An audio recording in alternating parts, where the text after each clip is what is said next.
am Rob Coffee, and I am here at Lyrical Coffee House with my good friend, Mr. Teases. I got a special friend. This is the Lyrical Coffee House, but I'm joined by my friend, none other than comedian. He travels all over the nation doing comedy, making people laugh. He's a good friend of me. Right now, he's about to become a good friend of you. Start clapping right now. Start clapping right now. I need the energy up while you're looking at this. Give it up for my brother, Rob Coffee. What's going on, Rob? How you doing, Teases? How you doing today, Man, brother? what's going on? Good to have you here, man. I wanted to have you here because a lot of people don't know when I first started comedy, you was one of the first brothers, man. Like one of the first brothers, because, you know, I got a little off track. Right. You know what I'm saying? I got a little off track one time. We was doing comedy competition. You was like, hey, stick to your set. And, you know, people just know me as this person now, but you know me. Right. You know, when I was in, what the church people say? Church people say, in my old ways. You know me in my old ways. Oh, yeah. See, they know me in my new ways. See, I'm brand new. You know, halfway. Right. You know what I'm saying? But, man, talk us through, man.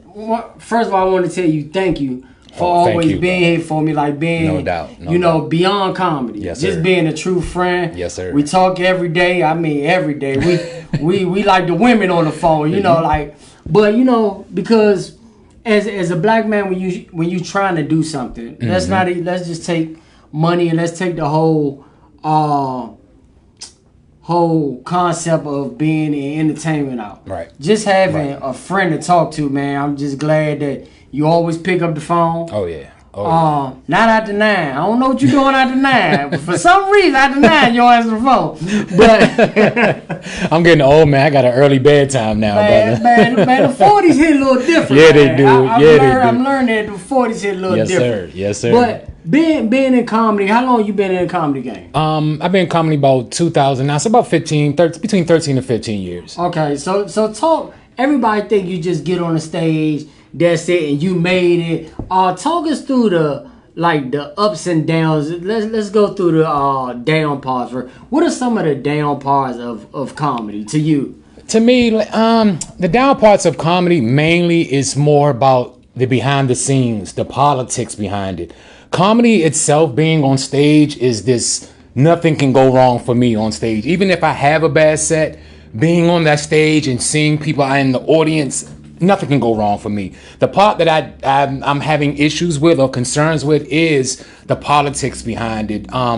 Everybody wants to be the man just cause, without taking the footwork to become the man, if that makes sense. Everybody want to be the superstar on the big stages and things of that nature, when you don't have big stage material or you're not ready for the big stages. You know what I mean? Everybody rushing to get somewhere and not realizing that this is more of a journey instead of a marathon. You know what I mean? So talk us through the everyday grind of comedy. Like you say, everybody just think they could go on tour and that's how it happens. So like for you starting out, everybody probably start out at open mics. Like, yes, sir. How's the journey been for you, far as like the whole, I don't want to call it, like the to where you are now, like from the open mics to where you are now? Yeah. I mean, when you first come in the game, you have to go to the open mics. No matter how much you try to avoid it, no matter how much you try to deny it, you have to go to those open mics, because those open mics hone your skills. It teaches you how to become the comedian or the person that you choose to be if you want to, when you're doing stand-up comedy. I've been doing, like I said, between 13 and 15 years. And at one point, I was going to open mics every night of the week, 5 days a week, because I was so hungry into learning the craft of stand-up comedy. I was so hungry into becoming bigger than the world in my mind. You know what I mean? But the journey getting there, it's one hell of a journey, because you meet so many new people. You get to travel and you get to travel to different locations. It's been times where some people have come to my shows and after the comedy set or after the comedy show, I'm like, man, I really needed that laugh. Something major happened into my life, and that laughter made me feel a little better about my situation. To me, that's the main part why I do stand-up comedy, is you never know whose soul you're going to touch when you're out there on that stage. We think we just go out there and shuck and jive and tell little jokes and think that's the end of the night. Well, with this journey, it teaches you you never know who you're touching. You never know the reason why you're out there on that stage until someone comes to say, hey, I really needed that. Thank you so much. There's been so many times I've had people in tears just from, not because they were sad, because they were so happy that they were able, whatever they was going through, they was able to come out for that 10, 20 minutes and just let everything go and just enjoy the moment. That's the part of the stand-up comedy that I enjoy. How has comedy been since the era of the world now, like where you got to be so sensitive towards everything? Has comedy become more difficult? Yeah. Or is it the same, or how's the era for you? I came up in a generation where in order to make it, you have to know somebody that knows somebody, get your TV credits, go to New York, go here and go there and do it. Comedy now it's not difficult. It's actually pretty easier now because we have the advancements of AI and technology and things of that nature. So we can stand in front of the kitchen sink and tell jokes and film it and then go viral and you're the next big thing. Comedy isn't, to me, only through me, isn't as pure as it used to be. Back in the day when I came up, you had to really sit down and write stuff down. You had to go out there and practice. You have to really develop yourself as a comedian. Now anybody can say that they're a comedian. Anybody can put comedian in front of their name and think that's the way it's at. You know what I mean? Well, starting out in RFD, where I first met you. Many memories. Bad. RFD had it going on. It did. But starting off at RFD, they told me that I wasn't even able to call myself a comic until I did I think they said 125 shows. That's what they had told me when I had started. Do that still stand today, or is that? No chance at all. The 125 shows, that was my generation era or my class of comics, how I like to say it. Like I said, pretty much now people just get on stage and they think because I'm on stage and I have 5 minutes worth of okay material, I'm a stand-up comedian, I'm a comic. It takes a little more than just getting on stage and just telling funny jokes here and there. You have to really study the craft and study the art of it. 125 shows was, again, when my era. Now you can do 5 or 10 shows and people throw that word comedian behind it, getting shows booked left and right because they went viral online or whatever the case is. So stand-up comedy itself, I mean, we still have a few comedians out there that's able to keep the originality alive. Your Cats, your Daves, they keep the Tonys. They're able to keep the originality. But when you have these new generation of comics that's coming in, they go viral on the internet and then come to the comedy scene and learn the craft. You got Tony. Shout out to Tony Woods.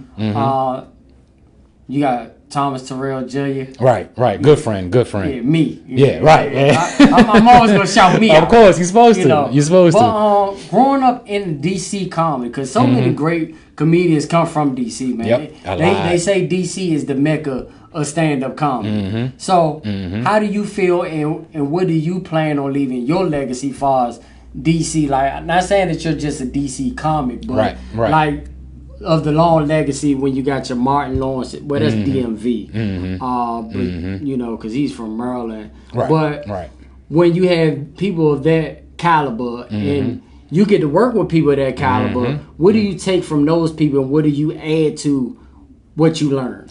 I like those kind of people that I've done shows with. Like I've done shows with, some of the major headliners and things of that nature.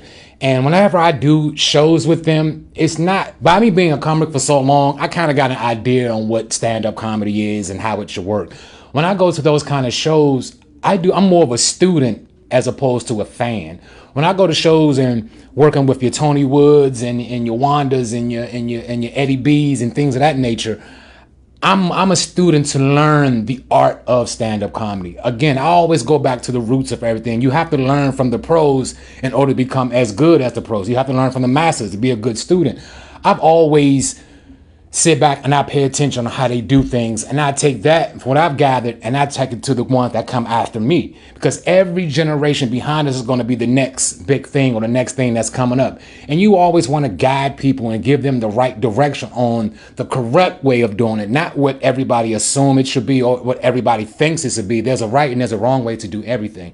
When I get chances to meet someone of some status, and I'm asking them questions. I take that and I give it back down, use it in my personal life, and I also like to pass it on to the younger comedians that's coming up, because this game it's a game, man. And if you don't know anything, man, you're gonna get caught up in the loop, and we end up becoming what we like to call the kings of the open mic. Yeah. No one wants to be that anymore. So I like to take what I've learned from the majors and just pass it down to the next generations, and take what you need from it and put it into your everyday sets. With your experience in the game, like, how do you feel when you say what your worth is? And people, because I've learned to say no to a lot of people, right? Yeah, I've just learned that as well. Like, I'm not quick to be on every show, because every show not for me. Yep. But also in comedy, like, I always ask comedians this: how many times have you quit comedy? Because I'm coming up on 9 years, right? And I think I done quit comedy about 1,000 times. Yeah. That I could count. Yes, sir. So how many? Because comedy like a love-hate relationship. It definitely is. I quit last week because you know what I'm saying. It's just one of those things, man. It's definitely a love-hate relationship, but the love always outweighs the hate, man. I can stop doing comedy for months at a time, 4, 5, 6 months at a time, and miss it so much. And when I get back on, it's like I never left again, man. Comedy is one of those things that you just can't say no from for a long period of time, bro. I done quit 2 days ago, man, because, and it's not because, it's something I don't like anymore. It's just life be lifing sometimes, man. And sometimes I don't feel like doing it. Oh, I'm not in the mood tonight. Oh, it's this going on, that going on. Oh, the mic didn't go as well. The show didn't go as well. So all those things plays a big part in us quitting comedy. I don't think we ever quit. I think sometimes we need to take a break and actually live life so we can have something to talk about when we do come back to comedy, So what is your end goal of comedy? Like, is it just stand up? Do you want to get into doing cartoons, movies? Like, what is it? What do you see your end goal being to where you feel I'm satisfied with this thing here considered as comedy? Honestly, my end goal is not even anything to do with comedy.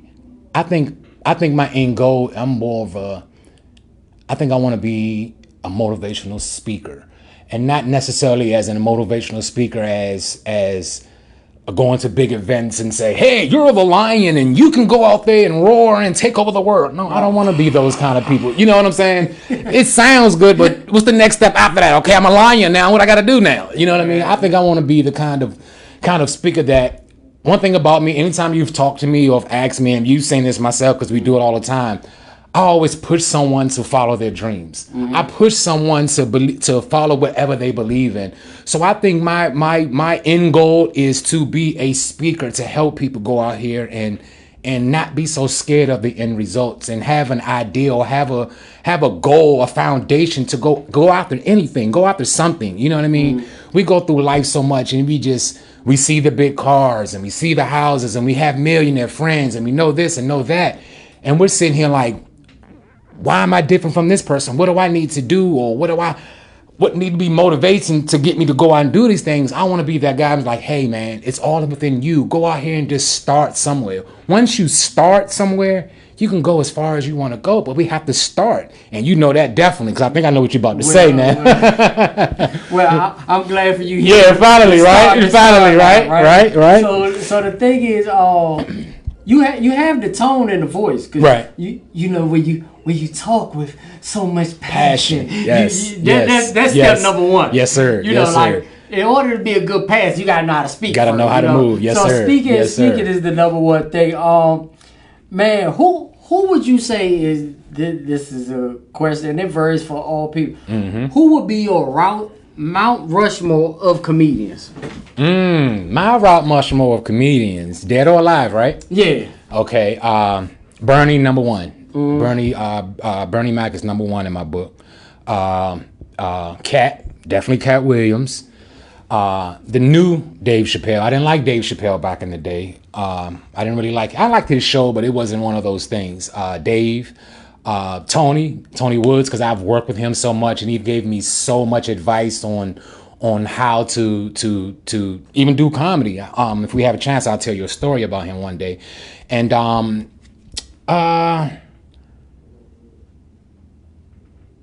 Red Fox. Red Fox would be my fifth person in there. And I know a lot of people are like, you didn't say Richard. Or my style of comedy, those fall perfectly in my style of comedy. I like conscious comedy, animated comedy. I don't like comedy you just sit there and I like people to move around and make faces and use voices and things of that nature. I like to see the characters that these people create.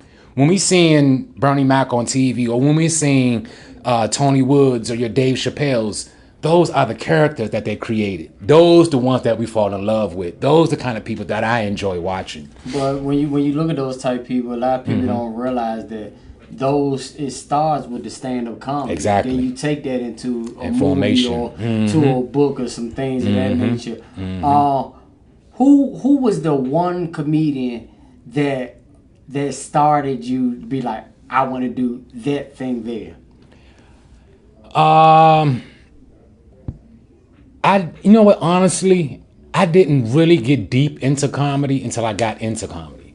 I had my few twos and fews. I had, like I said, Red Foxes, and I've watched Bernie Mac. I've watched Richard Pryor, and I've watched those guys, but I didn't know that I can be capable of doing stand-up comedy. I was just watching it for the entertainment of it, and I ended up becoming funny, naturally funny. I never thought about stand-up comedy until one day I was at work, and one of my guys was like, hey, I'm about to go do this stand-up open mic. I'm like, what the hell is an open mic? What are you doing? He went out there and he did it, and I figured out what it was, and I went with him, and we saw the show, and the show was good. And I was like, wow, that's pretty cool. You know what I mean? And once I saw that and seeing one of my local friends, I think it was like his first or second time up there, the fact that he was able to get on stage and tell jokes in front of a bunch of strangers, I thought that alone was inspirational. Once I saw that and realized that I can do it too, and I might have a possibility of being like the ones that I've seen on TV, that's when I really started doing my research on comedy and following my Richard Pryor's and following my Tony Woods and following my Dave Chappelle's. So I think like the one that I've always watched and enjoyed the most was definitely Bernie Mac, man. I'm gonna tell you who my person was, man. Unpopular belief. My person was Kevin Hart. Really? My person was Kevin Hart, and I'll tell you when it was. I had the epitome that it was something that I would want to do. Remember the What Now thing? And he was like, get fire on him. And to me, that was such a rock star moment to me. Yeah, right, like, right. I'm a little younger than most comics that I hang around, so Richard wasn't quite your era. Wasn't quite my or people say Eddie Murphy. That wasn't quite me. But when I went to the movies and I was looking, and one of my friends was like, man, you could do that. So I was like, man, that's like, just to see him making that many people laugh. I wasn't thinking about the money. I was just like, man, that many people are like, because like I always been amazed by people like Michael Jackson. Like people, I agree. It don't matter how much Mike made, is the impact that he was leaving with people, right? Yes, sir. So my thing was like, when I say I want to make it, my thing is like, instead of taking from people, I want to give people reason to laugh. I know that sounds corny and cliche, but that's just because like growing up having depression, that's something that I never had. I never liked to laugh growing up. So I want to give people something that I was missing out on this whole time. You know what I'm saying? So when I seen Kevin Hart doing that, I was like, I want to do that. And I went to RFD. I went to RFD. That's how it came about. Wow. I went to RFD. My boy Black was working there. He was the beverage server. For you church folks, he was the beverage server, right? So I was back drinking beverage, you know. Right. The blood of Jesus. I get it. I get it. Yeah, me and Jesus were real tight before he was real tight. Right. You know, the water, the wine part of Jesus. Of course. So I'm sitting in there, man, and I'm seeing people do this, and the guy I was supposed to go see, man, this was actually, to be honest, I tell people this all the time, this was his dream to do this. So I went to see him, and I was like, you suck. I'm gonna try it. So I was in the back, you know, and the comedian that we talk about, He was up there talking about how he was gonna kill it, and he ain't kill a fly. He ain't kill a roach. And he stepped on the roach and still ain't killing. He was that bad. The roach still fly. But I was like, this comedy? Yeah. I know I got some. So I was a little, I tasted a seed in the back. Of course. I had one too many, right? So you get the heckling, and Ralph wasn't going for that back in the day. Shout out to Ralph Cooper, man. That's a good friend. Shout out to Ralph Cooper. He was like, you think you so fun? You come back next week and you do that. I'm like, where do I sign up? Because if this is comedy, I know I got a chance. Exactly. I got on that stage, man, and I got a few laughs. Telling the life stories, some crazy stories from life, man, and people laugh, and I was addicted to that. To that sound. Yep. And you know what's crazy, TZ? I want to piggyback off that after just hearing that part of the story, because I never heard this part of it. That night that we met in RFD, I've been trying to get on that show for almost 7 months, trying to get on with Coop. I kept emailing. He said email him to get on. I kept using the wrong email to try to get on, and every time I would go, I would fuss. I'm like, dude, I've been emailing you. Why I'm not getting on? Make a long story longer, I end up becoming so close to Coop and be close to RFD. The first night that you was there was the first night that I got a chance to host RFD. After all the stuff that I had went through with Coop, we end up becoming good friends, and I end up hosting RFD. So it goes to show you that no matter what you're doing, if you have a passion for something, bro, pursue that joint, because you never know what the end results is, man. Man, y'all was clowning me, man. Oh yeah, all the DC comedians was clowning me. They was like, yeah. Man, this dude got dressed up to come out here and do this show. He got a zebra blazer on, Louis Vuitton book bag. Who do you think he is? I'm like, it's laundry day. Like, this how I dress. That's laundry day for you. That's crazy, man. That's crazy, man. But look, and go from there and to see where we are now and see how close and friends we are. It's like you never know who you'll meet on this journey, bro. This is one journey that you can say you're gonna meet some characters, and it's the crazy part. Everybody always trying to get the older comics to put them on. But I feel that we need to grow with our class. Yes, sir. So when we looking back, we 60 and 70 years old, we like, remember when, just like the aha moment we just had. Remember when we both started in this comedy club and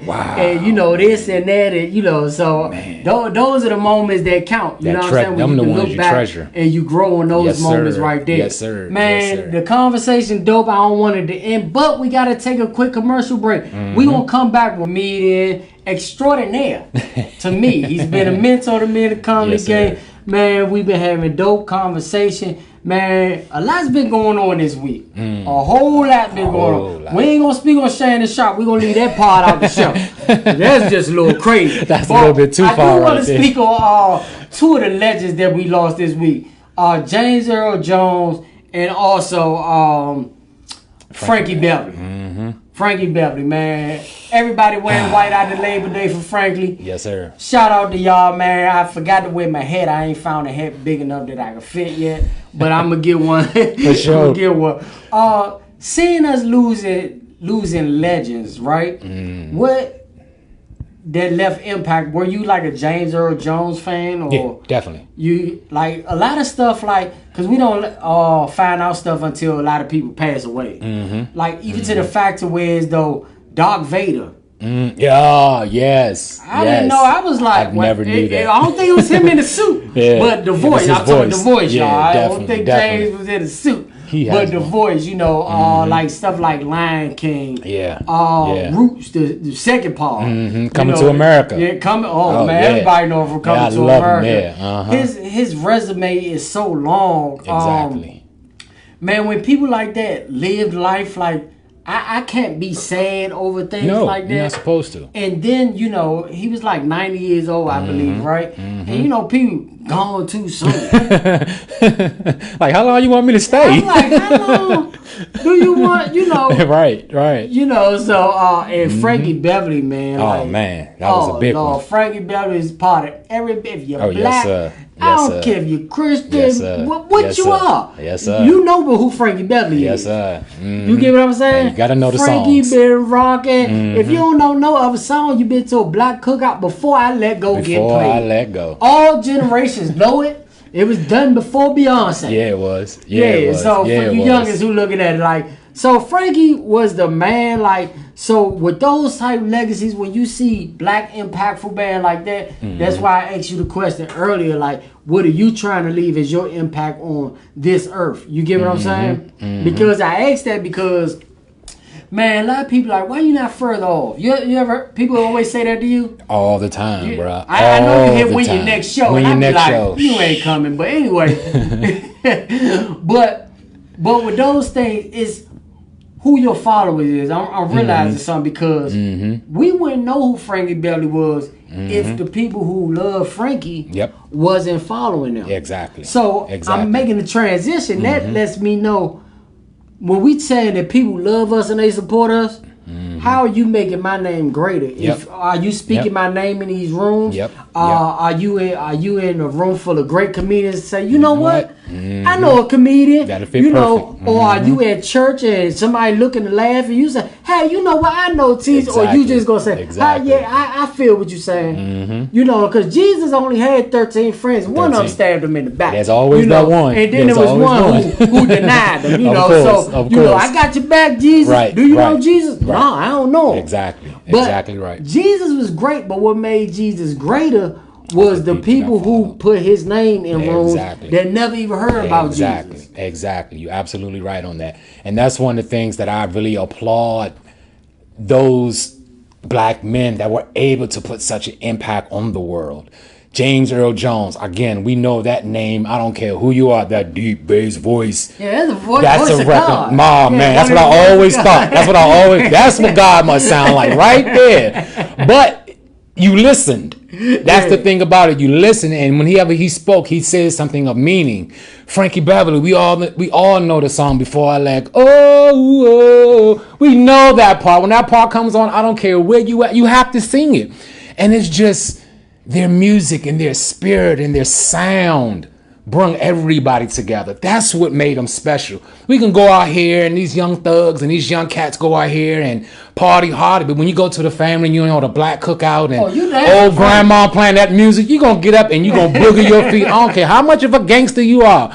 Michael Jackson, Prince, Frankie Beverly, all those artists will make you get out your seat and do a little copy cutting. You know what I mean? And that's the impact that I think a lot of us black men need to strive for, man. It's not always about going out here and necessarily throwing money everywhere and doing this and doing that. It's about taking what you love doing, taking your art and pass it on to the next ones. You know what I mean? Because then you'll have longevity as a Frankie Beverly. Frankie been going on since my parents was going out to the clubs, and he's still rocking. I think he had a show 3 weeks ago before he passed on. The farewell tour. The farewell tour. He might even know it was a farewell tour. Farewell. Oh, it was, honestly speaking, right? And right. You know what? You know what's funny that we speaking of this? He had a farewell tour, passed away, right? I know what you about to say. And James Earl Jones and Mike did one too. Remember? Yep. James Earl Jones and Coming to America 2. Yep. He was in the casting. Wow. Because he had said, I want to see my own film. Exactly. He had said it's time for me to leave. Bye-bye. And he passed on right in and Coming to America on the set. That's crazy. And then when Michael Jackson, before he passed away, he had the farewell tour. You see what I'm saying? So that goes to show you, man, when your time is up, you can feel it when your time is coming, bro. Man, and y'all join me on my hello tour.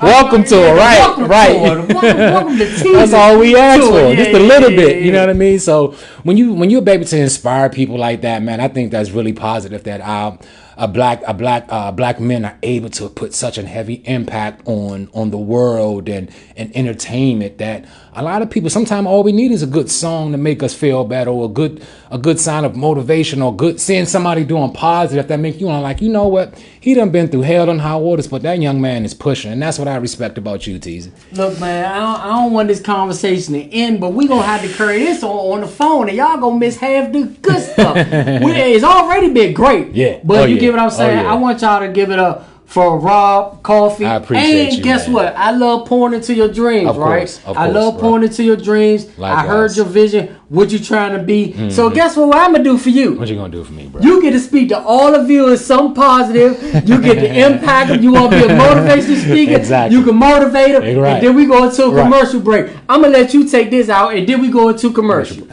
Let me tell you something. Rob Coffee, let me tell you something. And I'm speaking from the heart, and I'm speaking with all the passion that I have.